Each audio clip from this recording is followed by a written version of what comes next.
Assamese education YouTube চেনেলটোলৈ আপোনালোক সকলোকে স্বাগতম জনাইছোঁ। আজি ভিডিঅ'ত আলোচনা কৰিম কেইটামান ইম্পৰ্টেণ্ট জিকে আৰু এইখিনিতে কৈ থ'ব বিচাৰিছোঁ, আপোনালোকে যদি আমাৰ চেনেলৰ ভিডিঅ' চাই ভাল পায় চেনেলটো ছাবস্ক্ৰাইব কৰিব, ভিডিঅ'টো লাইক এটা কৰিব আৰু আপোনালোকে কুৱেশ্যনবিলাকৰ উত্তৰবিলাক কমেণ্ট কৰি জনাব, ঠিক আছে। ফাৰ্ষ্ট কুৱেশ্যনত আছে, who was the first chief justice of India? ভাৰতৰ প্ৰথম মুখ্য ন্যায়াধীশ কোন আছিল? অপশ্যনবিলাক এবাৰ চাই লওক। শুদ্ধ উত্তৰটো হৈছে অপশ্যন নম্বৰ চিটো, হৰিলাল জেকিচুন্দাস কানিয়া। অপশ্যন নম্বৰ চিটো হৈছে ইয়াৰ শুদ্ধ উত্তৰ। Question number 2, who is credited with coining the term psychology? মনোবিজ্ঞান শব্দটোৰ উদ্ভাৱনৰ কৃতিত্ব কাক দিয়া হয়? শুদ্ধ উত্তৰটো হৈছে অপশ্যন নম্বৰ এটো, ৰুডল্ফ গছিলিনিয়াছ। অপশ্যন নম্বৰ এটো হৈছে ইয়াৰ শুদ্ধ উত্তৰ। Question number 3, which Indian state was the first to pass a right to health bill? কোনখন ভাৰতীয় ৰাজ্যই প্ৰথম স্বাস্থ্য অধিকাৰ বিধেয়ক গৃহীত কৰিছিল? শুদ্ধ উত্তৰটো হৈছে অপশ্যন নম্বৰ বিটো, ৰাজস্থান।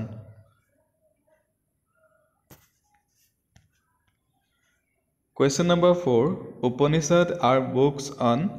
উপনিষদসমূহ হৈছে ৰিলিজন হয়নে, য়োগা হয়নে, ল হয়নে, ফিলচফি হয়? শুদ্ধ উত্তৰটো হৈছে অপশ্যন নম্বৰ ডিটো, ফিলচফি। উপনিষদসমূহ হৈছে philosophy. Question number 5, Mitakshara an authoritative treatise on Hindu law was written by? Mitakshara Hindu আইন সম্পৰ্কীয় এক কৃতিত্বশীল গ্ৰন্থ কোনে লিখিছিল? ইয়াৰ শুদ্ধ উত্তৰটো হৈছে অপশ্যন নম্বৰ ডিটো, ভগ্নেশ্বাৰা। অপশ্যন নম্বৰ ডিটো হৈছে শুদ্ধ উত্তৰ। Question number 6, who was the first Portuguese viceroy in India? ভাৰতৰ প্ৰথম পৰ্টুগীজ ভাইচৰয় কোন আছিল? ইয়াৰ শুদ্ধ উত্তৰটো হৈছে অপশ্যন নম্বৰ চিটো, Francisco de Almeida. Option number ডিটো হৈছে ইয়াৰ শুদ্ধ উত্তৰ। Question number 7, which of the following led the foundation of British civil service in India? তলৰ কোনটোৱে ভাৰতত ব্ৰিটিছ অসামৰিক সেৱাৰ ভেটি স্থাপন কৰিছিল? শুদ্ধ উত্তৰটো হৈছে অপশ্যন নম্বৰ এটো, ৱাৰেন হেষ্টিং। অপশ্যন নম্বৰ এটো হৈছে ইয়াৰ শুদ্ধ উত্তৰ। Question number 8, which of the following was a football player?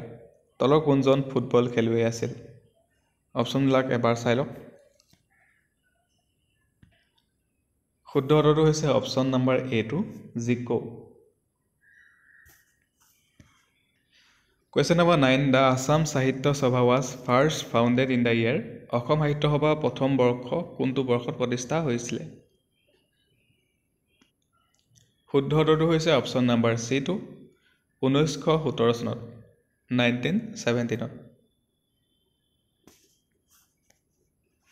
Question number 10, the Gobi desert is situated in? Gobi মৰুভূমি ক'ত অৱস্থিত? এইটো কুৱেশ্যনৰ উত্তৰটো সকলোৱে কমেণ্ট কৰি জনাব। অপশ্যনবিলাক দিয়া আছে, South Africa, Tanzania, USA, Mongolia. So' এইটো কুৱেশ্যনৰ উত্তৰ সকলোৱে যাতে কমেণ্ট কৰে। ইয়াৰ শুদ্ধ উত্তৰটো হৈছে অপশ্যন নম্বৰ ডিটো, Mongolia. Gobi desert is situated in Mongolia. So' ধন্যবাদ। আজিৰ ভিডিঅ'ত 10টা কুৱেশ্যন আলোচনা কৰিলোঁ। আকৌ নেক্সট বাৰটো লৈ আহিম, আপোনালোকে ভিডিঅ'বিলাক চাই থাকিব, মক টেষ্ট দিব পাৰিব আপোনালোকে। চ' ভিডিঅ'টো সকলোকে শ্বেয়াৰ কৰি দিব, চেনেলটো ছাবস্ক্ৰাইব কৰিব আৰু ভিডিঅ'টো লাইক এটা কৰিব নাপাহৰিব। ধন্যবাদ।